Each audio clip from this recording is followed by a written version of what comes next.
বিগত স্বৈরাচার শেখ হাসিনা আমলে একটা মিথ্যা মামলা দিয়ে আমাকে হয়রানিমূলক করে আমাকে চাকরিচ্যুত করা হয়। তাদের অন্যায় আদেশ মানি নাই, তাদের হলো বা ওই ওই হুকুম জেলা অবৈধ হুকুম মানি নাই।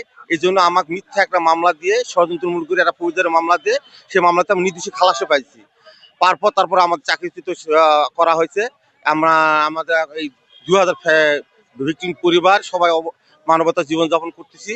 আমরা আপনাদের মাঝে সরকারকে জানাতে চাই, আমাদের জানাই সবাইকে আমরা বহাল করা হয়, সবাইকে চাকরিতে নেওয়া হয়। আমরা খুব অসহায় জীবনযাপন করতেছি, আমাদের ফ্যামিলি খুব আমরা দুর্ভোগের মধ্যে আছি। বাচ্চা কাছে পড়াশোনা করা পারতেছি না, খরচ দিতে পারতেছি না। এক কথায় আমরা তো এই বয়সে কি করব?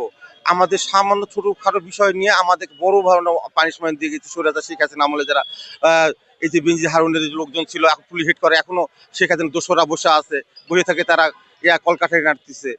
আমাদের দাবি, আমাদের সবাইকে পোশাকটা, আমার সম্মানটা ফিরে দেখ, আমার পোশাকটা ফিরে দেখ, আমরা সবাই সুন্দরভাবে জীবনযাপন করবো। আমরা সবাই মানবতার পুরী ছিলাম, আর মানবতা ভাবে আমরা আমার দেশ সেবা করবো। আমরা সবাইকে এইটুকু ভাই আপনার আমাদেরকে ৫-৬ মাস ধরে আমাদের চাকরি দিবে, আজ দিবে, কাল দিবে, এভাবে করতে করতে ৫-৬ মাস ধরে আমাদেরকে হলো ঘোরাচ্ছে, আমাদের সঙ্গে ছলনা করতেছে। এই জন্য আমরা আবার নতুন করে কর্মসূচি ঘোষণা করছি যে আমাদের কি আমাদের রেজাল্ট, আমার রেজাল্ট দেয় না, আমাদের ঘুরায়, আমাদের প্রবন্ধ আমাদের 80-90% বহাল করার কথা।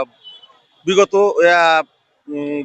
স্যার ছিল উপদেষ্টা, সাফাত স্যার ছিল শহর উপদেষ্টা, স্যারের লিখিত চিঠি আকারে আমাদের পুলিশ হেড করে আমাদের 80-90% নেওয়ার বহাল করার কথা, সেটা নিয়ে আমাদের তালভানা করতেছে, আমাদের নিচ্ছে না।